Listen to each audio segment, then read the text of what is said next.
अगर आप दोबारा मुझे ईमेल कर दें तो मैं इसको डाउनलोड कर लूंगा। और कब भेजिए मुझे बता दें आप।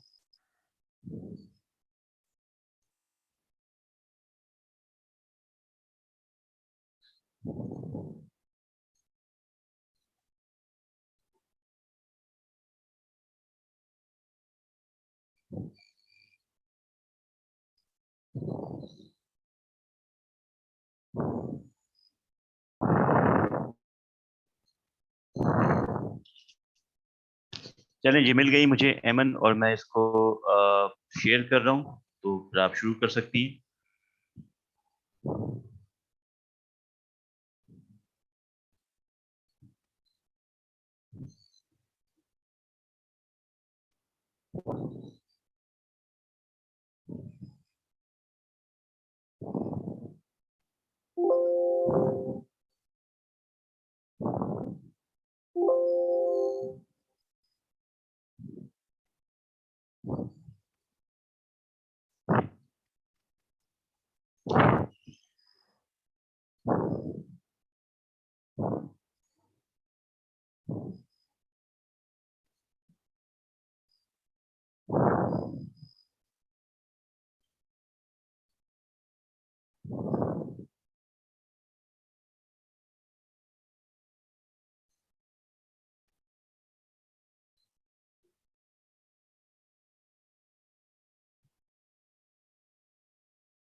अब्दुल्ला पे आप भी अपनी मुझे ईमेल कर दें अगर आप मोबाइल से लेकर। Okay, so here I am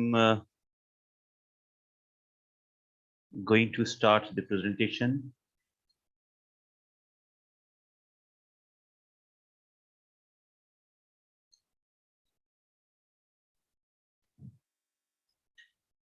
एमन यू मिस। जी बिल्कुल आ रही है, आप शुरू कर सकती हैं। Okay. Assalamu alaikum everyone. Good morning. I hope you all are fine. Have a nice day. So Recording in progress. my name is Aman Mashkoor and my topic name is Learn to Relax. Sir, please change the slide. Okay ji. Okay. How can you relax your mind? आप कैसे अपने relax कर सकते हैं अपने mind को? Okay. First point है take slow breath or try other breathing exercise for relaxation. Take a deep breath. Breathing exercise, one way to relax. Here you will learn about different ways to relax your mind and body. Being relaxed can help ease stress, can help also relieve anxiety, depression, and sleep etc. Try करने हैं कुछ simple steps exercise के। अपनी eyes को close करें and breathe deeply for a few second. Search करें कि क्या टेंशन है आपकी बॉडी में। Are you cleaning teeth? If so, open your mouth slightly and relax your choice. अपनी ब्रीथ को डीपली एंड स्लोली अंदर और बाहर करें। कोशिश करें कि अपने माइंड को खाली करें नेगेटिव थॉट्स से। अपनी फीलिंग्स के अंदर पॉजिटिव थॉट्स लाएं, जिससे आप पुरसुकून हो जाएंगे। Relax your leg muscles if they are tense. बैठ जाएं आराम से चेयर पर और एंजॉय करें कि आपको कितना अच्छा फील होता है कि जब आपके मसल्स जो हैं वो रिलैक्स हो जाते हैं। सेकंड पॉइंट है सोक इन अ वार्म बाथ। जब आप अपनी फीट को वार्म वाटर में डालते हैं, मसाज करते हैं, सो आपका माइंड फ्रेश हो जाता है और आपका जो माइंड है वो रिलैक्स फील कर रहा होता है। थर्ड पॉइंट है लिसन टू समथिंग वॉच काम यू लाइक म्यूजिक। कुछ लोग जो होते हैं वो रिलैक्स होते हैं म्यूजिक सुनकर। जब उनका बैड मूड होता है तो वो अपना फेवरेट सॉन्ग सुनते हैं, वॉल्यूम बढ़ा देते हैं। उन लोगों के पूरा फोकस होता है म्यूजिक को सुनने में और वो इस तरह भी रिलैक्स हो रहे होते हैं। फोर्थ पॉइंट है practice mindful meditation. Mindful meditation कहते किसे हैं? माइंडफुल मेडिटेशन कहते हैं ध्यान को, आपके गोल्स को, कि जिस पर आपका फोकस हो, अटेंशन हो एक चीज पर और वो आपको हैप्पी कर रही हो इन द प्रेजेंट मोमेंट पर। Right the facts that cause your mind relaxation. कुछ लोग जो हैं वो फील करते हैं रिलैक्सेशन को कि जब वो लिख रहे होते हैं। अब वो क्या लिख रहे होते हैं? अपनी फीलिंग्स के मुताबिक, जो फील्स करते हैं उसके मुताबिक लिख रहे होते हैं, तो वो इस तरह भी फ्रेश हो रहे होते हैं। लास्ट पॉइंट है यूज गाइडेड इमेजिनरी। अच्छा, जब आपको कोई गाइड करता है तो आप अच्छा फील कर रहे होते हैं, आपकी हेल्प करता है, तो आप रिलैक्स फील कर रहे होते हैं। फॉर एग्जाम्पल, जैसे आपको कोई चीज़ समझ नहीं आ रही होती और वो चीज़ पेपर में आ रही होती है, तो आप उस वक्त फील अच्छा नहीं कर रहे होते, stress, tension, anxiety, bad mood, etc, ये सब आपके साथ हो रहा होता है। और फिर जब टीचर उस चीज़ के बारे में आपको गाइड करता है, आपकी हेल्प कर देते हैं, तो फिर आप फील बेटर, गुड मूड और काम और रिलैक्स हो जाते हैं। Sir please next slide.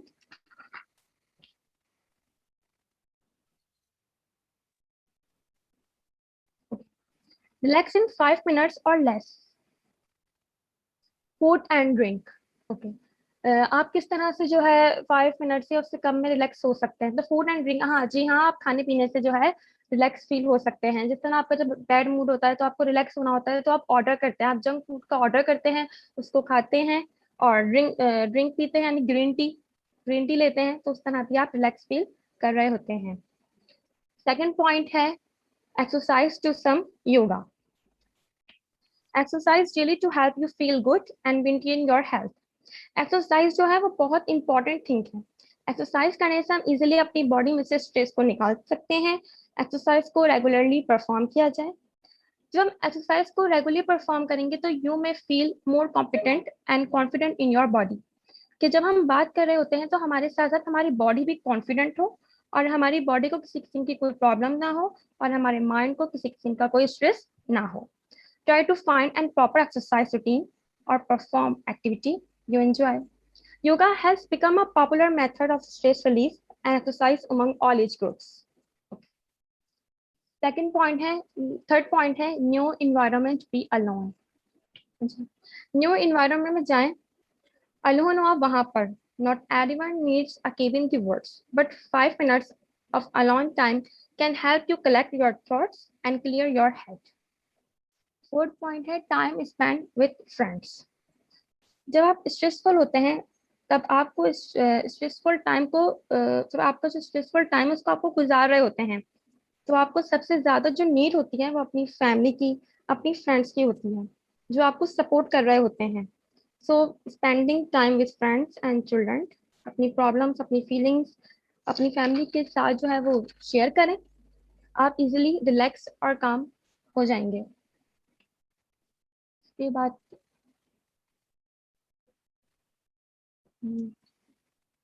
Next slide.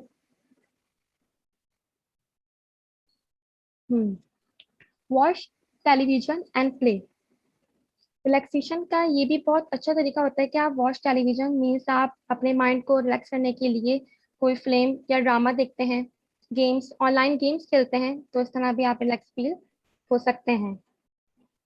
इसके बाद है second last point, start planning a vacation. Take a break from work and start the planning a vacation. Sometimes जब हम किसी चीज़ की प्लानिंग कर रहे हो, फॉर एग्जाम्पल जब हम पिकनिक पर जाने की प्लानिंग कर रहे होते हैं, तो जो हमारे इमोशंस होते हैं उस वक्त वो बहुत अच्छे हो रहे होते हैं, एक एक्साइटमेंट सी होती है, तो इस तरह भी हम अपने माइंड को रिलैक्स करवा रहे होते हैं। फोर्थ लास्ट पॉइंट है fourth smile can genuinely reduce stress. अच्छा, जब आप स्माइल करते हैं तो आपके अंदर जो स्ट्रेस होता है वो रिड्यूस हो रहा होता है। कोशिश करें कि स्माइल करें, लोगों को अप्रिशिएट करना सीखें। Try smiling before anything else. You might just find your shoulders dropping, your arms stretching, and your mind a little calmer. Sir, please further slide. Relaxation tips for your mental health. अच्छा, ये relaxation की tips हैं mental health के लिए। Get creative. Getting in touch with your artistic side can help you feel more calm and relaxed. कोशिश करें painting करने की, ड्राइंग करने की, मेकिंग क्राफ्ट, स्विमिंग, प्लेइंग का म्यूजिकल इंस्ट्रूमेंट etc। कोशिश करें कि जिस काम को आप कर रहे हैं उस काम को करते वक्त ये ना सोचें कि ये वर्क कब फिनिश होगा, बल्कि just focus on enjoying yourself. Second point है spend time in nature. Spending time outside and in green spaces can be great for your physical and mental health. Walk करें गार्डन की, taking time to notice trees, flowers, plants and animals. वहाँ पर green spaces, garden का great and beautiful view So spend some time in the garden and notice green project. Fourth point है do a technology check. Do a technology check. Technology can be great for helping you feel connected, but if you are using it a lot, then it can contribute to making you feel busy and stressed. Taking a break, even a short one, can help you relax. Okay. कोशिश करें 1 hour के लिए mobile phone of कर और a whole day अगर if you are feeling brave. Last point है focus on your breathing. To relax yourself in a classroom situation, try these 2 simple but effective exercises. Take a deep breath and relax your shoulders. Slowly open your hands and let them drop down at your side, letting go for the tension. With your elbows on the desk, hold your head over your open book or test paper. While resting your forehead on top of your hand, either close your eyes or leave them open, but unfocused. Breathe slowly and deeply until you feel calm. Sir, please next slide. Okay. Why relaxing is so important? Relaxing important क्यों है? इसमें कोई doubt नहीं है कि आज का जो लाइफ स्टाइल है वो बहुत मॉडर्न लाइफ स्टाइल है और इसमें स्ट्रेस बहुत है. किसी को वर्क का स्ट्रेस, कोई फैमिली में प्रॉब्लम हो गई तो उसका stress. It can be hard to make time for yourself but it's important to find the time. Okay. Relaxing जो है वो हमारी हेल्प करती है कि हमारी बॉडी हेल्दी रहे और हमारा माइंड भी पीसफुल रहे. हर दिन के स्ट्रेस को अपनी लाइफ से निकाल दें. If you stay relax then you can achieve everything. Thank you.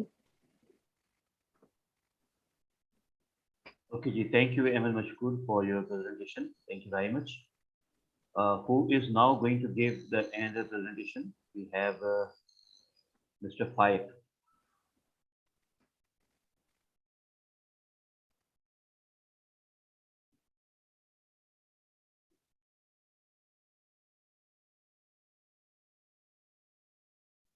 Faik is no more here.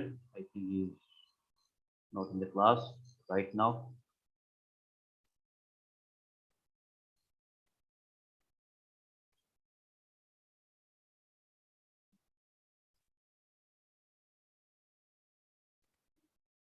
Strategy बनाने का, जिसे हम कहते हैं एक्शन प्लान का. लेकिन इस पे थोड़ी बात करने से पहले जो है ना, कैरियर स्किल्स को इम्पोर्टेंस तब आप देंगे जब आपको थोड़ा सा बैकग्राउंड नॉलेज होगी. अगर हम देखें, हम अक्सर सुनते आ रहे हैं कि तालीम जो है वो काफ़ी इंपॉर्टेंट है, काफ़ी ज़रूरी है किसी भी इंसान के लिए. इस तरह की जो है ना गुफ्तगू हमारे पेरेंट्स भी करते हैं, टीचर्स भी करते हैं, जर्नलिस्ट आते हैं वो भी इस तरह की बातें करते हैं टीवी पे, और सोशल वर्कर्स और लीडर्स इस तरह की बात करते हैं और हमें फोर्स करते हैं और हमें मोटिवेट करने की कोशिश करते हैं कि आप तालीम हासिल करें और इससे फ़ायदा उठाएं, क्योंकि यही मुस्तकबिल में मतलब मुस्तकबिल की कामयाबी के लिए एक अहम रास्ता है आपके लिए. अच्छा, वो जब इस तरह की बात करते हैं, अगर हम इसकी थोड़ी गहराई में जाएं, थोड़ा डेप्थ में जाएं, तो हमें ये मालूम पड़ता है कि किसी भी इंसान या अगर नेशन की बात करें तो जो चीज़ उसको कामयाबी की तरफ लेके जाती है वो एजुकेशन है. उसमें टेक्नोलॉजी कह सकते हैं, फिर है जिद्दत परस्ती यानी कि इनोवेशन, उसके बिजनेसेस, उसका एग्रीकल्चर सेक्टर, इंडस्ट्रीज वगैरह. ये सब एलिमेंट ऐसे हैं जो कि किसी भी कौम को आगे लेके जाते हैं और पूरा प्रोसेस उसके उसके मतलब उसकी तरक्की के रास्ते में एक अहम किरदार अदा करते हैं. लेकिन इनमें जो सबसे इम्पोर्टेंट जो एलिमेंट है ना, वो है एजुकेशन का एलिमेंट.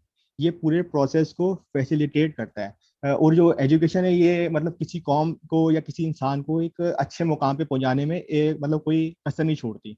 आपको सवार देती है, आपको एडिकेट सिखाती है, स्किल सिखाती है, कम्युनिकेशन की स्किल सिखाती है, और ऐसे एलिमेंट्स अडॉप्ट करने में आपको आपके लिए एक इम्पॉर्टेंट रोल प्ले करती है जो वैसे क्या पता आप अडॉप्ट ना कर पाएं.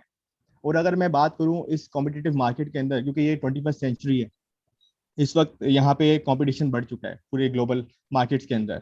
तो जैसे एक इंसान को ऑक्सीजन की ज़रूरत होती है मतलब ज़िंदा रहने के लिए, ऑक्सीजन के बगैर वो ज़िंदा नहीं रह सकता. तो एजुकेशन का भी यही है कि ये ऑक्सीजन से कम नहीं है आपके लिए, इसलिए इसको अहमियत देना और अपनी फ्यूचरिस्टिक अप्रोच में सबसे ज़्यादा प्रायोरिटी देना आपके लिए ज़रूरी बन चुका है. तो ये तो बात हो गई इसको प्रायोरिटी देने की. तो उसके लिए आपने एक्टिवली स्टडी करना है. अच्छा, जो इसके बाद बात आती है वो आती है कैरियर कोर्स की, कोर्स सिलेक्शन की. अच्छा, अक्सर औकात जब आपने कॉलेज से पढ़ लिया, इंटर आपने कर लिया, उसके बाद आप कोर्स सेलेक्ट करते हैं, आप बैचलर्स प्रोग्राम में जाते हैं या आप सर्टिफिकेशन की तरफ जाते हैं या आप डिप्लोमा प्रोग्राम की तरफ जाते हैं। सर्टिफिकेशन में ACC है, CA है, वो भी और भी बॉडीज हैं, अकाउंटेंसी बॉडीज भी हैं और इंजीनियरिंग की बॉडीज भी हैं, और डिप्लोमाज भी डिफरेंट किस्म के हैं। तो ये डिसाइड करने में आपका अहम किरदार होना चाहिए। इसमें ऐसे नहीं करना कि किसी अंकल ने आपको बोल दिया बेटा आप ये कर लो इसमें स्कोप है, या किसी चाचू ने कह दिया, किसी आपके रिश्तेदार ने कह दिया, या पेरेंट्स ने कह दिया। ये आप स्टडी भी तब आप कामयाबी से कर पाएंगे, तब सक्सेसफुली कर पाएंगे, अच्छे से कर पाएंगे, जब आपका मेंटली और फिजिकली तौर पे आप उस डिसीजन में मौजूद होंगे। मतलब आपने वो कोर्स सिलेक्शन आप अपने जहन से किया होगा, तब आपके सक्सेस के चांसेस उस कोर्स के अंदर ज्यादा हो जाएंगे, बढ़ जाएंगे। तो इसलिए कोर्स सिलेक्शन के अंदर आपने अपने आप को सामने रखते हुए अपने डिजायर के मुताबिक, अपनी ख्वाहिश के मुताबिक उस कोर्स को आपने सिलेक्ट करना है। जब आपका दिल होगा उसमें, तो तब आप उसमें अच्छे से पढ़ पाएंगे और आपकी कामयाबी के चांसेस ज्यादा हो जाएंगे। अच्छा, इसमें बहुत से ऐसे स्टूडेंट्स भी होते हैं जिनको थोड़ी सी मिसकंसेप्शन होती है और कंफ्यूजन होती है कि हम क्या करें, और उनको एक पता नहीं होता कि वो कौन से कोर्स की तरफ जाएं, वो कौन सा डिजायर उनको अपने डिजायर का नहीं मालूम हो रहा होता। कभी उनका किसी फील्ड की तरफ होता है और कभी किसी फील्ड की तरफ। तो वो सोचते हैं कि अच्छे फ्यूचर के लिए वो कौन सा कोर्स परस्यू करें जो कि उनको फायदा दे इवेंचुअली।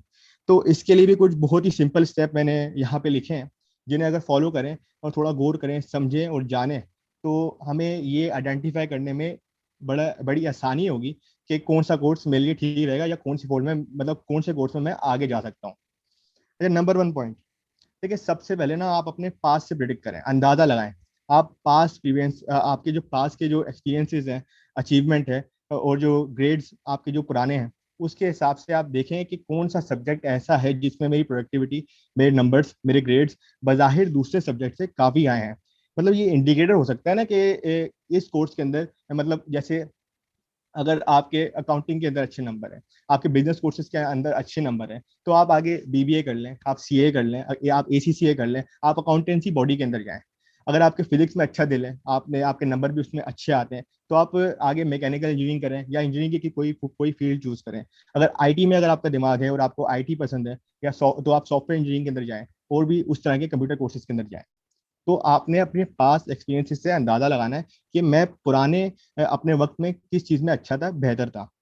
फिर दूसरी बात, इसी से बात कनेक्ट होगी कि देखें, सच्चाई से काम करें, ऑनेस्टी के साथ। मतलब किसी दोस्त के साथ ना लगे कि मेरा दोस्त ये ले रहा है तो मैं भी ये ले लेता हूँ। तो इस तरह तो होता नहीं ना, क्योंकि दोस्त का दिमाग अलग है, दोस्त का एनवायरनमेंट अलग है, दोस्त की सोच अलग है, दोस्त का जो है ना देखने का नजरिया अलग हो सकता है। इसलिए ऑनेस्टी के साथ, विजडम के साथ, सच्चाई के साथ, सही और गलत में पहचान करते हुए आइडेंटिफाई करें, रफ गैसेस ना लगाएं, क्योंकि कैरियर का सवाल है आपके। इसलिए फोकस के साथ ये आप काम करें और पूरी पूरी सिचुएशन को हैंडल करें। फिर इसमें तीसरी पॉइंट आती है इंटरेस्ट की, सबसे इंपॉर्टेंट है। देखें, जिस चीज में आपका इंटरेस्ट होता है ना, आपकी कनेक्टिविटी बढ़ जाएगी उसके साथ। आपका जिस चीज में इंटरेस्ट होता है आप उसको अहमियत देते हैं। इसलिए अपने इंटरेस्ट को आइडेंटिफाई करें और देखें भाई मैं किस चीज के लिए पैशनेट हूँ। पैशनेट का मतलब जो है ना, वो यही होता है कि आप ऐसा काम करें, आपको आपका वो काम जिसमें आप करें आप थके ना, आपकी एनर्जी जितनी भी आप लगा लें, आपको मजा आए वो काम करने में। वो कहते हैं कि this person passionate for that thing, किसी भी चीज के लिए। मतलब कोई कोई क्रिकेट के लिए पैशनेट होगा, क्रिकेट खेलने में, तो वो एक अलग बात आ जाती है। लेकिन स्टडी के अंदर भी देखें कि आप किस चीज के लिए पैशनेट हैं और जानने की कोशिश करें। और देखें, अक्सर औकात यहाँ पे हसूल रिस्क के लिए आप तालीम हासिल करते हैं, लेकिन सही जो बात है वो है हसूल इल्म के लिए। आपने इल्म हासिल करना है, तो आपने उस हिसाब से तालीम हासिल करनी है। आपने सिर्फ मॉनेटरी टर्म्स में नहीं देखना कि मुझे बस पैसे कमाने हैं। इसलिए अपने इंटरेस्ट को सामने रखते हुए आप कोर्स को सिलेक्ट करें। फिर चौथा पॉइंट यहाँ पे ये आएगा, देखें कुछ लोग जो लाइफ में सक्सेसफुल हैं, कामयाब हैं, जो लाइफ में अच्छे हैं, तो आप उनसे बात करके देखें उनके ओपिनियन जो है ना बड़े काफी मायनेखेज हो सकते हैं, वो आपको फायदा पहुंचा सकते हैं। उनसे कंसल्ट करके देखें, उनके एक्सपीरियंसेस में उन लोगों ने गलती भी की होगी, उन लोगों ने सीखा भी होगा, उन्होंने एक वक्त गुजारा है। तो उनके एक्सपीरियंसेस से अगर आप बात करके देखें उनसे, तो आपको फायदा हो सकता है आपको उससे काफी। तो इन 4 पॉइंट्स के बाद ना आपको एक हद तक आप कंक्लूड कर पाएंगे कि मैं किस कोर्स के लिए बनाऊं और क्या कोर्स मेरे लिए सही रहेगा, जो कि मुझे फ्यूचर में एक अच्छी राह पे पहुंचा सके। क्योंकि फ्यूचर के बारे में अगर देखा जाए तो हर इंसान क्या चाहेगा, मतलब हर इंसान की यही सोच होगी कि आज मैं जहाँ पे मौजूद हूँ, कल के दिन मैं यहाँ से अच्छी जगह पे मौजूद हूँ। इंसान की सोच ही अल्लाह ताला ने इस तरह की डेवलप की है। तो इंसान अपने आप को बेहतर देखना चाहेगा, लेकिन सिर्फ सोचने से बेहतर नहीं होता, आपको काम करना पड़ता है। इसलिए अगली बात आती है एक्शन प्लान की। जब एक प्रोग्राम आपने सिलेक्ट कर लिया, कोई कोर्स सेलेक्ट कर लिया तो आपने रुकना तो है नहीं ना, क्योंकि मैंने अभी जैसा कहा कि सोचने से तो कुछ हासिल नहीं होता। अब कोई इंसान अगर थोड़ा सा जो है ना उसको ओबेसिटी है, मतलब थोड़ा सा फैट है उसके अंदर, उसको थोड़ी प्रॉब्लम्स है, तो वो क्या करेगा, वो उसको चेंज होना है, तो वो बोलता है कि भाई मैं एक्सरसाइज करेगा, वो जिम जाएगा, वो वर्कआउट करेगा। जब वो इस तरह के काम करेगा तो वो अपने अंदर एक ड्रामेटिक चेंज देखेगा, या मैं कहूँ फ्रैक्शनल चेंज तो देखेगा रोज के मुकाबले में कल। तो जब वो चेंजेस देखेगा तो उसके लिए काम किया है उसने। अब इसी तरह किसी इंसान को अगर पैसों की जरूरत है तो वो क्या करेगा, जॉब करेगा या फिर वो बिजनेस करेगा। मतलब कोई भी चीज को अगर उसने किसी इंसान ने अगर कोई हासिल करना है तो उसके लिए सिर्फ सोचना काफी नहीं है, उसके लिए आपको काम करना आपके लिए काफी जरूरी है। इसलिए आपने इस एजुकेशन के अंदर भी जो एक अहम एलिमेंट है आपके लिए, इसमें आपने एक प्रॉपर प्लान और स्ट्रेटजी बनानी है जो आपकी फ्यूचरिस्टिक अप्रोच तक आपको पहुंचा सके। सबसे पहली बात आती है यहाँ पे कोर्स का जो है कैटलॉग पढ़ें। देखिए कोर्स का कैटलॉग पढ़ें, उसमें सारी इन्फॉर्मेशन होगी। उसमें सारी इन्फॉर्मेशन होगी कि कोर्स की कंप्लीशन में क्या क्या चीज़ें रिक्वायर्ड होंगी, कोर्स की कंप्लीशन में क्या क्या चीज़ें मुझे फ़ायदा दे सकती हैं, और इसके अंदर कितने क्रेडिट आवर्स हैं, सेमेस्टर कितने कितने हैं, इसके हिसाब से। और इसके साथ साथ इवेंट्स की भी उसमें इंफॉर्मेशन होगी। तो आपने अपने जो कोर्स के बारे में इंफॉर्मेशन काफ़ी लेना ज़रूरी है आपके लिए, ताकि आपको अपने कोर्स के बारे में तो पता हो। आप जो चीज़ पढ़ने जा रहे हैं अगर आपको उसके बारे में पता नहीं है तो वो बाद में प्रॉब्लम हो सकती है आपके लिए। इसलिए सबसे पहले आप उस कोर्स का कैटलॉग पढ़ें, वो सारी इन्फॉर्मेशन कलेक्ट करें। आप लिख भी सकते हैं, लेकिन दिमाग में बिठा ले एक इन्फॉर्मेशन कि ये कोर्स इतने इतने टाइम में खत्म होगा, इसमें ये डेडलाइंस हैं, ये इसमें असाइनमेंट्स आ सकती हैं, ये चीज़ें मुझे इसमें हासिल हो सकती हैं, ये प्रॉब्लम आ सकती हैं। आपने आपने इस हिसाब से एक पूरा एक तरीके को फॉर्मुलेट करना है दिमाग के अंदर, वो लिख भी सकते हैं आप। फिर अगली बात आती है इसमें नंबर 2 पॉइंट, वो है कि सेमेस्टर वाइज आपने शेड्यूल बनाना है। देखिए शेड्यूल जो है ना सबसे इंपॉर्टेंट है। अगर मैं बहुत ही ब्रॉडर पर्सपेक्टिव से बात करूं, अभी सिलिकॉन वैली जो कि अमेरिका के अंदर है, वहाँ पे बड़े से बड़ा मैं कहता हूँ कि जो भी मैनेजरियल पोजीशन के ऊपर है या सीईओज हैं, उनकी शेड्यूलिंग होती है। क्योंकि देखें जब तक आप शेड्यूल नहीं बनाएंगे ना आपका टाइम वेस्ट हो जाएगा। तो टाइम जो है पानी की फ्लो की तरह है ना, एक बार चला गया सरफेस, फिर वो वापस आती नहीं है, चेंज हो जाती है सरफेस। तो इसलिए आपने, अगर मैं शॉर्टर पर्सपेक्टिव से बात करूं, मतलब पाकिस्तान के अंदर भी कोई बैंक मैनेजर हो या थोड़ा सा निचले ग्रेड का भी कोई ऑफिसर हो, उसकी शेड्यूलिंग हुई होती है, क्योंकि उनको टाइम देना पड़ता है, उनको टाइम निकालना है। इस वजह से शेड्यूलिंग काफी इंपॉर्टेंट है। तो जब इतनी इंपॉर्टेंट है इसलिए आपने सेमेस्टर वाइज आपने एक शेड्यूल बनाना है अपने पढ़ने का, कि मैंने इस तरह इस सेमेस्टर में मैंने अपनी पढ़ाई करनी है और इस तरह मैं रेगुलेट करूंगा सारे प्रोसेस को। इसमें मतलब आपकी आपकी मैक्सिमम ग्रोथ हो ना, इसलिए आपने शेड्यूल बनाना है अच्छे अंदाज से। फिर आता है यहाँ पे तीसरे पॉइंट। देखें कोई अगर शेड्यूल बनाने में भी अगर आपको मसला आ रहा है या कोई और प्रॉब्लम आ रही है, तो आपका अगर कोई मेंटोर या टीचर है जो आपको गाइड कर रहा है, तो आप उनसे बात करके देखें कि मैं पहले कौन सा कोर्स सेलेक्ट करूँ। आप इसके बारे में भी उनसे पूछ सकते हैं। इसके साथ साथ उनसे आप थोड़ा अंदाजा लगा सकते हैं कि मतलब शेड्यूल बनाने के अंदर भी आप उनसे आप हेल्प ले सकते हैं। वो आपको हेल्प कर सकते हैं आपके टीचर वगैरह, कि आपने किस तरह शेड्यूल बनाना है ताकि आपको मैक्सिमम गेन हो उससे। और अगर कोई मेंटोर या मैं कहूँ एडवाइजर आपके पास है तो ये एक बहुत अच्छी बात है। और आप उनके साथ जेनरोसिटी के साथ, सच्चाई के साथ, तुद के साथ आप उनसे बात करके देखें। कोई भी प्रॉब्लम अगर आ रही है आपको, अगर कोई भी प्रॉब्लम आप फेस कर रहे हैं, कोई भी कॉम्प्लिकेशन आ रही है तो उसके ऊपर बात करें। अगर कुछ ज्यादा प्रॉब्लम हो रही है तो इसका मतलब ये नहीं है कि आप उस कोर्स में रहें, आप कोर्स चेंज भी कर सकते हैं। मतलब आप ये नहीं हो सकता है कि आपको प्रॉब्लम आ रही है तो आपने सोचा कि नहीं भाई अब मेरी एज ज्यादा हो गई है अब मैं यहाँ पे रहूंगा। नहीं, आप कभी भी चेंज कर सकते हैं। क्या पता आपके लिए बेहतरी हो उसमें। लेकिन ये बहुत ही सेवियर ये कॉम्प्लिकेशंस होती हैं जो इस तरह की आपको आएंगी नहीं। और आखिर में मैं बस इतना ही कहूंगा कि देखें एक्शन प्लान आसान है बनाना। आपने शेड्यूल बना लिया, आपने आपने स्ट्रेटजी बना ली कि मैंने पढ़ना किस तरह है, और आपने मैक्सिमम गेन के लिए आपने अच्छे तरीके से बना लिया। लेकिन इसके साथ स्टेक भी रहना है ना, आपने साथ जुड़े रहना है। और ये आपकी खुद की कमिटमेंट है अपने आप से। तो अगर आप इसको तोड़ेंगे, ब्रेक करेंगे, तो नुकसान किसका होगा? नुकसान भी मेरा ही होगा अगर मैं तोड़ूंगा तो इसको आपने फ्लेक्सिबल बनाना है। मतलब ऐसा बनाना है कि ब्रेकेबल ना हो, और बिल्कुल फोकस के साथ बनाना है आपने, बिल्कुल फोकस के साथ। और टाइम को वेस्ट किए बगैर बनाना है, क्योंकि कहते हैं ना कि इंतजार करने वालों को उतना ही मिलता है जितना कोशिश करने वाले पीछे छोड़ जाते हैं। तो इस प्रिंसिपल को सामने रखते हुए आपने एक अच्छा शेड्यूल बनाना है अच्छे तरीके से। तो ये थी आज की प्रेजेंटेशन। उम्मीद करता हूँ कि आपको मेरी बात समझ आ गई होगी। थैंक यू फॉर बेयरिंग मी। बहुत शुक्रिया फाइक, बहुत ही अच्छी प्रेजेंटेशन और बहुत अच्छे अंदाज में और बहुत आसान अंदाज में आपने मुश्किल चीज़ों को बहुत अच्छे अल्फाज को इस्तेमाल करते हुए और एक बैलेंस जो आपकी कम्युनिकेशन है, कम्युनिकेशन स्किल्स हैं, उसको इस्तेमाल करते हुए. So I appreciate the way you have presented today this topic. Thank you very much, and I hope you people have learned from him a lot. बहुत शुक्रिया.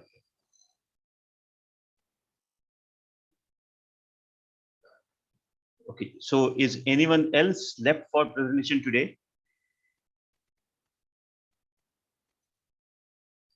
कोई और जो देना चाहता हो प्रेजेंटेशन, जिसने नहीं दी हो अभी?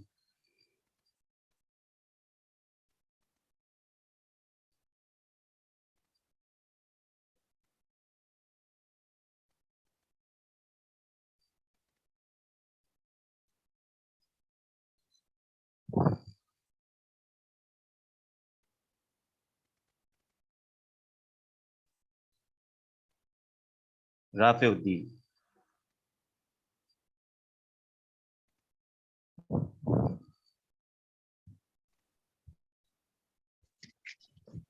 जी राफे.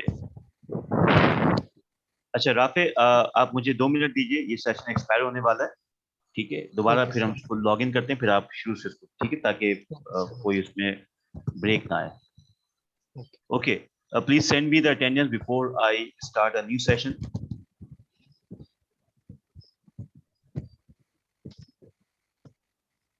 जो भी मुझे सुन रहा है, kindly send me the attendance, so I am going to finish this session.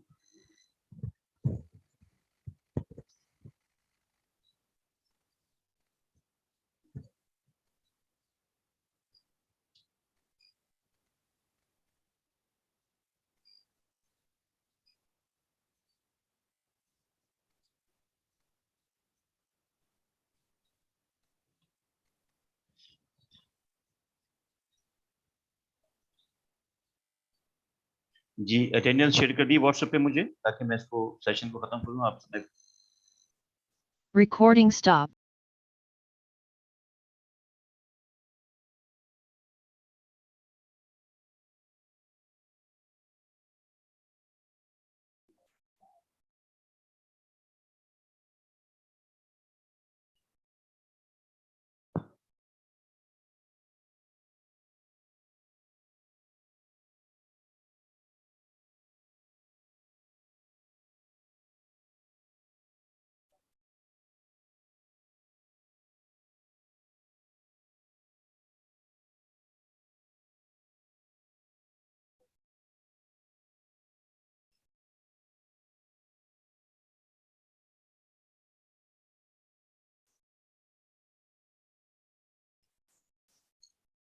Ji Rafeuddin, we are waiting for you. If you are here, please raise your hand so that we will start.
Sir मैंने आपको presentation भेजी थी. आपने मुझे कब भेजी बेटा? Sir जब आपने बोला था कि ईमेल कर दिएगा. अच्छा, कौन से अकाउंट में भेजिएगा, मुझे बता दे तो मैं भी इसको डाउनलोड कर लेता हूँ. इकरा यूनिवर्सिटी के अकाउंट में भेजिए आपने? जी सर।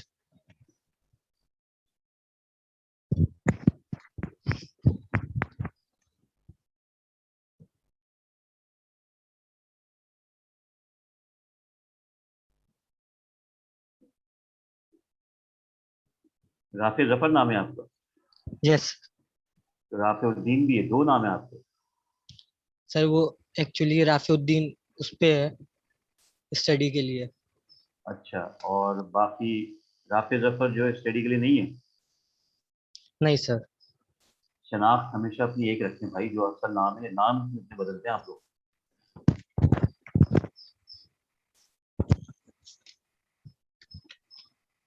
आइडेंटिटी अगर एक नहीं है तो फिर इंसान की क्या हैसियत है? कम से कम नाम तो एक रखें।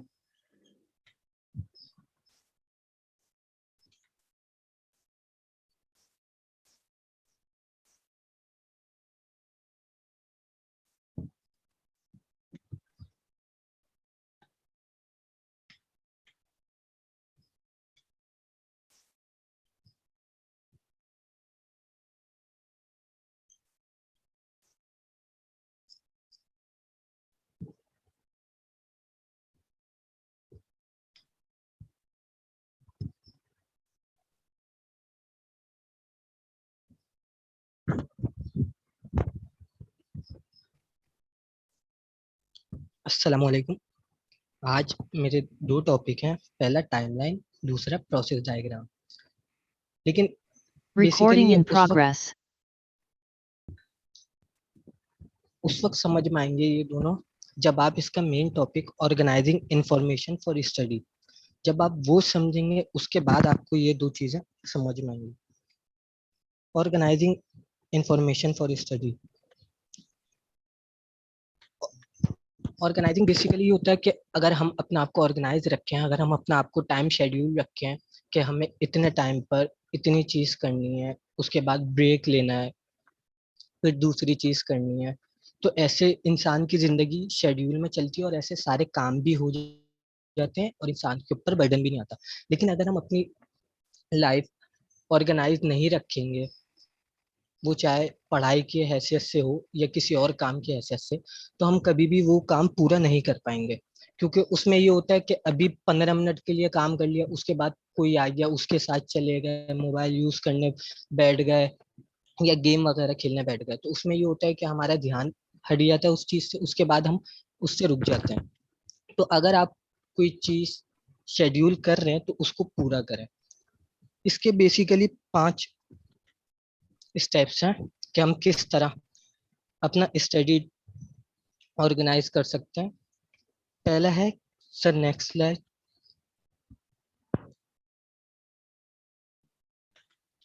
पहला है create a study timer.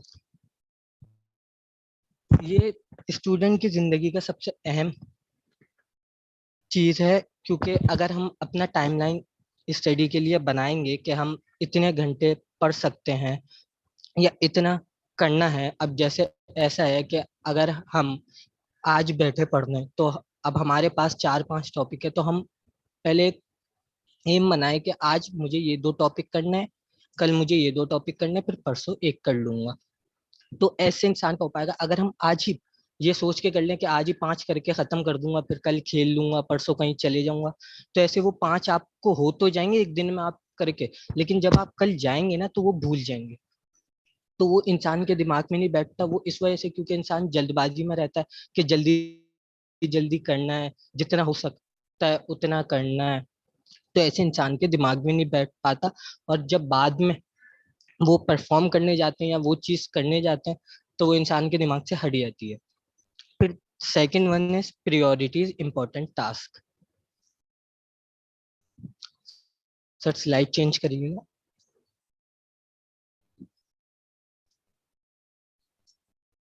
Priorities important task भी स्टूडेंट की जिंदगी का एक अहम चीज है। वो इसलिए क्योंकि जब तक हम अपने ही टास्क को अहमियत नहीं देंगे, तो जब तक वो टास्क कंप्लीट नहीं हो पाएगा।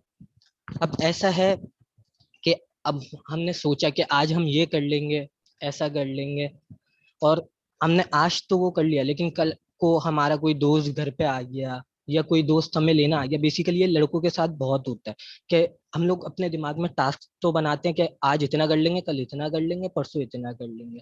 आज तो हम कर लेते हैं, लेकिन कल क्या किसी का मैसेज आ गया कि इधर आ जाओ, क्रिकेट खेलना है, इधर चलते हैं, तो फिर हमारा ध्यान हट जाता है और उस तरफ चले जाता है।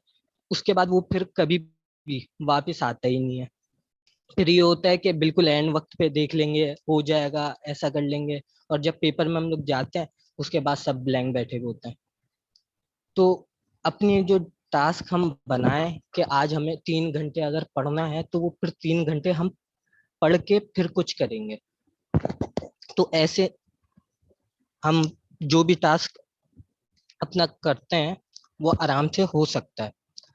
Then third one is set time limits. Next slide.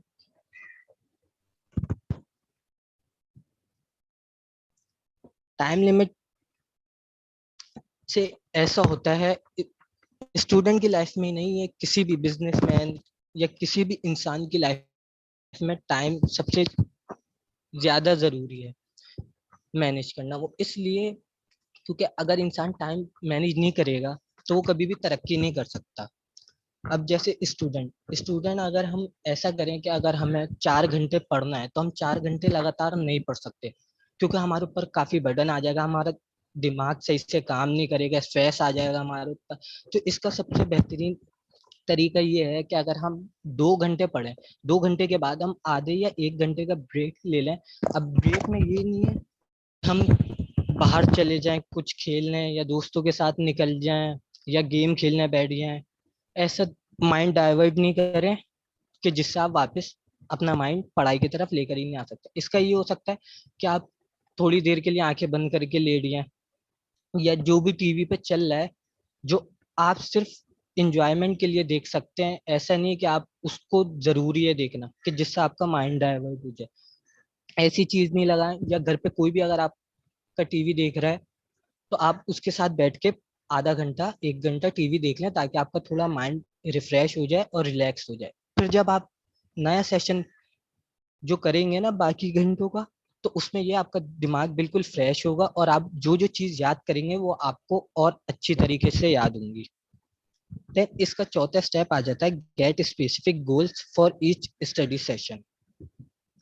वही बात कि आप पहले अपना एक एम बनाएं कि अगर हमारे पास 6 या 7 टॉपिक हैं या 3 टॉपिक हैं कि हमें ये इतने दिन में करना है या एक दिन में करना है, तो आप उसका बताएं कि अगर एक दिन में 3 टॉपिक हमें करने हैं याद, कल उसकी प्रेजेंटेशन है या कल उसका टेस्ट है, तो हम किस तरह करेंगे। अब हमने ये सोचा कि अगर मैं दोपहर में एक टॉपिक कर लेता हूँ, उसके बाद में थोड़ा रिलैक्स कर लूंगा, फिर शाम में एक टॉपिक कर लूंगा, फिर थोड़ा रिलैक्स कर लूंगा, फिर रात को एक टॉपिक कर लूंगा। देन रात को सोते वक्त तीनों को एक दफा रिवाइज करूंगा, फिर कल इंशाल्लाह प्रेजेंटेशन दे दूंगा। तो ऐसे जब आप अपना शेड्यूल करते हैं, ऐसे अपना टास्क कंप्लीट करते हैं, तो इस तरह हो भी जाता है टास्क कंप्लीट। देन आ जाता है हमारे पास find your peak energy period.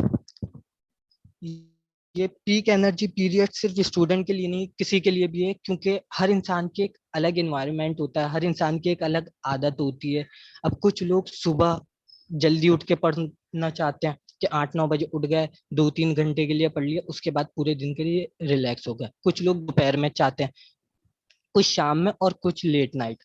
अब ज्यादातर लोग सुबह और लेट नाइट प्रेफर करते हैं, वो इस वजह से सुबह कोई डिस्ट्रक्शन नहीं होती ना रात को कोई डिस्ट्रक्शन होती है। अब रात को सारे दोस्त वगैरह भी सो रहे होते हैं, ना हमें मोबाइल यूज करना होता है, सुबह भी यही होता है। तो ना हमारा घर का टीवी चल रहा होता है, ना हमारे घर पे कोई हमें परेशान करता है, हम आराम से अपना रिलैक्स होके पढ़ सकते हैं। तो ये 5 थे ऑर्गेनाइजिंग इंफॉर्मेशन फॉर स्टडी। अब आते हैं हम इसकी टाइमलाइंस पर।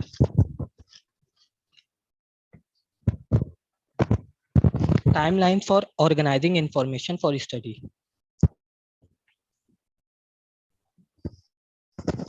जब आप एक टाइम अरेंज करेंगे अपने प्रियोरिटीज को हासिल करने के लिए, तो वो आपके लिए सबसे ज्यादा अच्छा होगा। आपको ट्रैक पर लेकर चलता रहेगा वो, और ऑर्गेनाइज करता रहेगा एग्जाम पीरियड के लिए या दूसरे पीरियड्स के लिए भी। और आपका स्ट्रेस भी रिड्यूस होगा और आपके ऊपर बर्डन भी नहीं आएगा।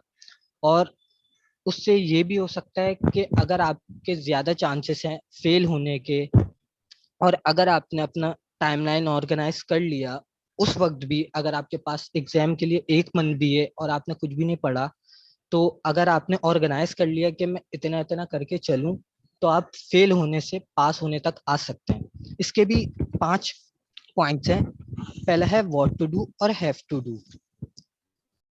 What to do, it includes important tasks, deadline assignments, presentation and etc. Important task यही आ गए कि हमें क्या करना है। अब कुछ होते हैं लॉन्ग टर्म, कुछ होते हैं शॉर्ट टर्म। अब लॉन्ग टर्म ये होगा कि हमें डिस्टिंक्शंस लेनी है, शॉर्ट टर्म ये होगा कि हमें किस तरह लेनी है, हमें कितनी मेहनत करनी है, किस किस तरह स्टडी को लेके चलना है, कितने टाइम पीरियड के लिए हमें दिन में पढ़ना होगा। ये सब आ जाता है इम्पोर्टेंट टास्क में। फिर आ जाते हैं डेडलाइन असाइनमेंट। अब यही कि अगर हमें 2 दिन बाद अपनी असाइनमेंट सबमिट करना है, तो अभी तक हमने बनाया नहीं है, तो वो हम किस तरह करेंगे। अब यही कि पहले हम पूरा एक दिमाग में नक्शा बना लें कि हमें किस किस तरह क्या क्या करना है। अब यही कि आज हम अगर प्रेजेंटेशन बना लेते हैं, कल या शाम में उसकी हम मटेरियल लिख देंगे, कल याद कर लेंगे, उसके बाद परसों हम उसको परफॉर्म कर देंगे। तो जब तक हम एक सोचेंगे ही नहीं कि हमें कौन कौन सी चीज कब कब करनी है ताकि हमारा टास्क कंप्लीट हो जाए, तब तक हमारा टास्क कंप्लीट नहीं हो सकता। अब वो चाहे प्रेजेंटेशन हो, असाइनमेंट्स हो, वो कुछ भी हो। देन हमारे पास सेकंड है create a life schedule. Life schedule इस वजह से जरूरी है, स्टूडेंट की लाइफ में सबसे ज्यादा जरूरी है, क्योंकि ज्यादातर स्टूडेंट यही रमजान में बहुत कम स्टूडेंट्स हैं जो पढ़ते होंगे। वो इस वजह से क्योंकि फजर तक जागते हैं, फिर 2-3 बजे तक सोते हैं, उठते हैं तो आधी अधूरी नींद होती है, पढ़ा नहीं जाता। तो उसमें यही है कि डिस्ट्रैक्शन हो जाती है, या तो टीवी खोल के बैठ जाते हैं या तो मोबाइल। कुरान भी बहुत कम लोग पढ़ते हैं। तो ये है कि जब तक हम अपना ही खुद का लाइफ शेड्यूल खुद नहीं बनाएंगे, जब तक हम तरक्की नहीं कर पाएंगे। हमें एक प्लान करना होगा कि हमें इस तरह इससे उस पे चलना है, तो हमारा लाइफ शेड्यूल अच्छा हो पाएगा, वरना नहीं हो पाएगा। देन हमारे पास आ जाता है थर्ड पॉइंट, अवॉइड डिस्ट्रैक्शन। वही कि जब आप पढ़ने बैठे हैं तो अपना मोबाइल दूर रखते हैं, ताकि क्योंकि अक्सर ये होता है कि जब हम मोबाइल अपने पास रखते हैं तो किसी ना किसी का मैसेज आ जाता है। अगर हम नेट भी ऑफ कर दें तो कोई ना कोई हमें सिम पर कॉल करके बोल देता है, तो उससे ये होता है हमारा ध्यान भटक जाता है, सारा फोकस खत्म हो जाता है पढ़ने का। तो वो अलग कर दें, और ऐसे पढ़ना है तो ऐसे रूम में बैठ के पढ़ें जहाँ ना कोई आपका भाई बहन कोई आके आपको तंग ना करे, ताकि आपको डिस्ट्रैक्शन हो, आप पूरे फोकस से पढ़ पाए और आराम से आपको इजीली याद हो जाए। देन आ जाता है चौथा point, energize to clear your head in between study session. Exercise important है हर इंसान की लाइफ में, क्योंकि वो आपके का स्ट्रेस होता है वो रिलीज करती है। और स्टूडेंट को तो एक्सरसाइज बहुत इंपॉर्टेंट है करना, क्यों वो इस वजह से क्योंकि कभी कभी ऐसा होता है कि बिल्कुल डेडलाइंस आ जाती हैं असाइनमेंट्स या प्रेजेंटेशन के लिए, तो बहुत स्ट्रेस हो जाता है कि क्या करें, किस तरह करेंगे, किस तरह मैनेज करेंगे, नंबर नहीं मिलेंगे अगर नहीं करा, तो उसका बहुत स्ट्रेस आ जाता है। तो उसमें यही है कि आप वो छोड़ के 3 डीप ब्रेथ लें, उसके बाद आप पुशअप्स लगा लें या कोई भी एक्सरसाइज कर लें। उससे ये होगा कि आपका माइंड थोड़ा डाइवर्ट होगा, आपके दिमाग को रिलैक्स मिलेगा। उसके बाद जब आप पढ़ने बैठेंगे तो आपको इजीली वो सब कुछ समझ में आ जाएगा और याद हो जाएगा।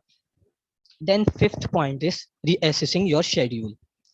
हमने जो अपनी लाइफ का शेड्यूल बनाया है, अब वो स्टूडेंट हो या कुछ भी बिजनेसमैन या कोई भी, तो उसका ये है कि हमने जो भी लाइफ का शेड्यूल बनाया कि हम इतने बजे से इतने बजे तक ये चीज करेंगे, देन हम रिलैक्स करेंगे, देन हम ये चीज करेंगे, तो वो बेसिकली बहुत इंपॉर्टेंट होता है।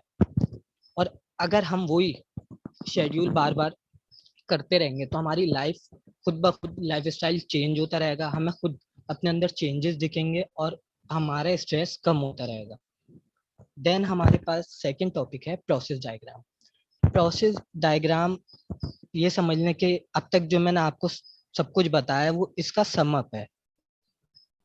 पहला है स्विच अप योर इन्वायरमेंट। यही हो गया कि अगर आप वाकई पढ़ना चाहते हैं या कुछ बनना चाहते हैं, अगर आपने कोई टास्क अपना सोचा है तो उसको पूरा करें। ऐसा नहीं है कि बाहर आपके दोस्त आए, आप आधी पढ़ाई छोड़ के उनके पास चले गए, उनके साथ चले गए, फिर आ रहे हैं फिर पढ़ रहे हैं, तो ऐसे ना फोकस रहेगा ना आपके दिमाग में हो जो याद कर रहे हैं वो बैठेगा। उससे ये है कि अगर आप 2 घंटे बैठ के पढ़ रहे हैं, अब वो जितना भी पढ़ सकते हैं या टॉपिक डिसाइड कर लें कि मुझे एक टॉपिक करके उसके बाद मैं कुछ करूंगा, तो वो आपके ध्यान में हो सकता है, वरना बीच में अगर आपका फोकस टूटा तो वो आपके दिमाग में ज्यादा देर नहीं रह सकता। देन आ जाती है get a good night sleep.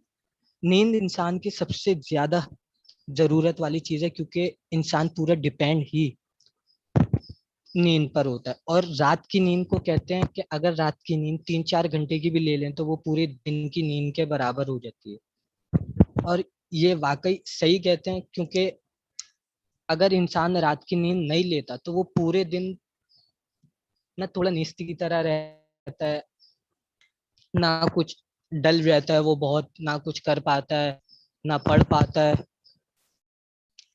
तो ऐसा है कि अगर हम रात की नींद पूरी करें, उसके बाद सुबह उठ के या शाम में या रात में पढ़ लें, तो वो हमारे दिमाग को रिलैक्स भी होता रहेगा, कि ना हमें बर्डन आएगा, ना हमारे दिमाग पे कोई स्ट्रेस आएगा। तो वो आराम से हम जो भी काम कर रहे हैं, सिर्फ स्टूडेंट की नहीं, कोई भी पैशन से, कि हम जो भी काम कर रहे हैं, पढ़ाई नहीं या कोई भी, तो वो हमसे इजीली हो पाएगा। देन आ जाता है लिसनिंग टू calming म्यूजिक। आजकल ये बेस बूस्टेड म्यूजिक या रैप म्यूजिक ये काफी ज्यादा चल रहा है, लेकिन ये हमें लगते हैं कि हमें इंजॉयबल है, लेकिन ये हमारे दिमाग को और ज्यादा स्ट्रेस कर रहे होते हैं, क्योंकि हमारे दिमाग को रिलैक्स नहीं मिल रहा होता। रैप म्यूजिक जब हम सुनते हैं तो वो इतनी तेज तेज बोलता है, तो हम उसके वर्ड्स पिकअप कर रहे होते हैं, तो वो हमारे दिमाग को कोई रिलैक्स नहीं मिलता, बल्कि उल्टा वो काम उस वक्त भी कर रहा होता है। तो इससे कोई फायदा नहीं है ना बेस बूस्टेड सॉन्ग। अगर आपको सॉन्ग सुनने हैं, तो कामिंग या ऐसे सुने कि जिससे आपको रिलैक्स मिले। सॉफ्ट म्यूजिक सुने कि आपने हैंड फ्रीज लगाए, आप आंखें बंद करके आराम से लेट जाएं आधे घंटे के लिए, कोई भी सॉफ्ट म्यूजिक लगा के, आप खुद देखिएगा कि आपके दिमाग को कितना रिलैक्स मिलेगा। देन आ जाता है एलिमिनेट डिस्ट्रक्शन। यही जो मैंने आपको बताया था कि मोबाइल दूर रख दें, टीवी वगैरह से दूर होकर पढ़ें, ऐसे कमरे में पढ़ें जहाँ आपके छोटे भाई बहन आपको तंग ना करें। देन आ जाता है हेल्दी फूड। इंसान की डाइट भी इंसान के लिए काफी जरूरी है, क्योंकि अगर आजकल तो सबसे ज्यादा यही है कि हर दूसरे तीसरे दिन जंक फूड चल रहा है, तो ये इंसान को उस वक्त तो अच्छा लग रहा होता है, लेकिन उसके अंदर का मटेरियल काफी खराब होता है, उसका ऑयल काफी खराब होता है। वो हमें नहीं पता लगता, हमें तो ये लग रहा होता है कि सही है, क्यों? क्योंकि हम लोग आंखों देखी नहीं देख रहे होते।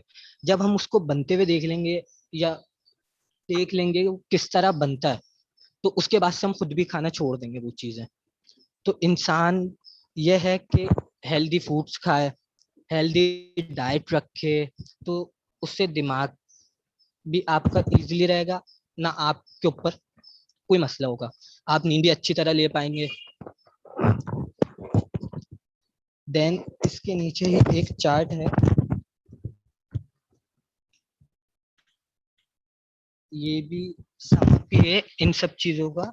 ये create a timeline for study, कि हमें किस तरह हमारी टाइमलाइन जो है स्टडी के लिए वो क्रिएट करनी है, कि क्या क्या करना है, कब कब करना है। देन आ जाता है programme your important study chores and task, कि जो भी हम अपने इम्पोर्टेंट टास्क रखते हैं कि मुझे डिस्टिंक्शन लेनी है अगर, तो उसके लिए मैं क्या क्या करूंगा, कितनी कितनी देर पढ़ना पड़ेगा, क्या क्या करना पड़ेगा। तो ये सब इंसान को पहले से ही अपने दिमाग में रखकर फिर कोई टास्क बनाना चाहिए। देन आ जाता है ऐसे सेट टाइम लिमिट्स, यही के अगर हम दिन में 4 घंटे पढ़ना चाहते हैं तो वो 4 घंटे हम लगातार नहीं पढ़ सकते, 2-2 घंटे के 2 सेशन करके हम इजीली पढ़ सकते हैं 1 घंटे के ब्रेक में। उसमें ये है कि हमारे दिमाग को भी रिलैक्स मिल जाएगा और जो हम याद कर रहे हैं वो हमें इजीली याद भी हो जाएगा। देन आ जाता है assess your specific goals in each study session. यही कि आज हमें एक टॉपिक करना है, कल हमें दूसरा टॉपिक करना है, तो आज हम वो एक टॉपिक जरूर करके उठेंगे, क्योंकि अगर हमने आज वो एक टॉपिक पूरा याद नहीं करा ना, तो अगर हम वो टॉपिक जो आधा अधूरा हमने छोड़ा है आज वो हम कल करेंगे तो हमारा पूरा शेड्यूल बिगड़ जाएगा। उससे ये होगा कि 2-3 दिन में आप थक जाएंगे अपने ही शेड्यूल से, तो वो शेड्यूल खत्म हो जाएगा। देन आ जाता है आइडेंटिफाई और पीक लर्निंग टाइम। यही कि हर इंसान की अलग नेचर होती है, किसी को सुबह पढ़ने के लिए अच्छी लगती है, किसी को दोपहर, किसी को शाम, किसी को रात। तो यही है कि आप अपने आप को जाने कि आप किस वक्त ज्यादा फोकस से पढ़ पा रहे हैं या और किस वक्त आपको ज्यादातर याद हो रहा है। सो यही थी आज के मेरे टॉपिक्स। जज़ाकल्लाह। Thank you sir. जी थैंक यू अगर वेरी किसी मच को कोई question. Afiuddin, thank you for your presentation. आपने डिटेल में एक्सप्लेन किया और बहुत सॉफ्ट अंदाज में आपने उसको बयान करने की कोशिश की। So it's a very good attempt to present your presentation in a very nice and soft way and in a smooth going way. Thank you very much all of you. आप सबका बहुत बहुत शुक्रिया। Now we have some remaining presentation that will be taken inshallah in the next class. जो हमारी अगली class है उसमें हम लेंगे। So those who have not given the presentation yet, kindly let me know so that they could give their presentation. Thank you very much, Aidan Naveed, for sending me the attendance of both sessions. Thank you very much. And could you please raise your hand, those who have left and have not given the presentation yet and waiting for their presentation.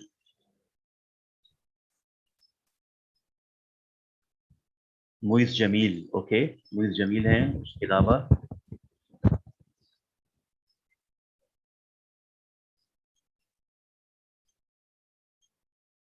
और मरियम रहीम है और मोहम्मद हम्माद आरिफ हैं, ठीक है। So be prepared for the coming days, उसमें आप अपनी presentation की तैयारी करें।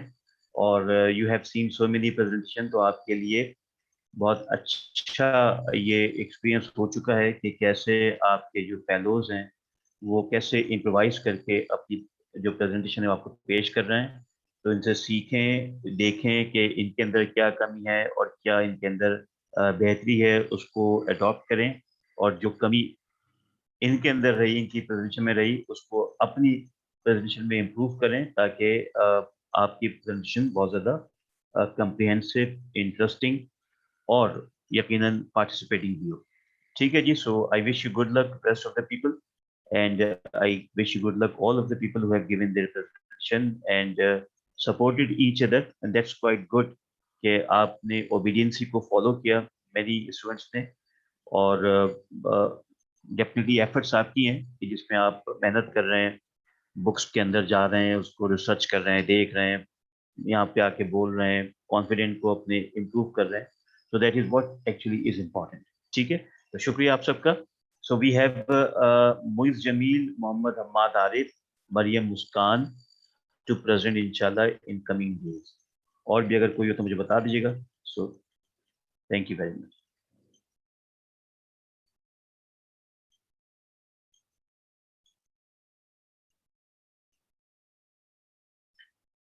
नेक्स्ट क्लास थर्सडे मंडे को होगी, ठीक है, जो आपकी मेकअप क्लासेस टाइमिंग उसी में होगी। Thank you very much. Allah Hafiz.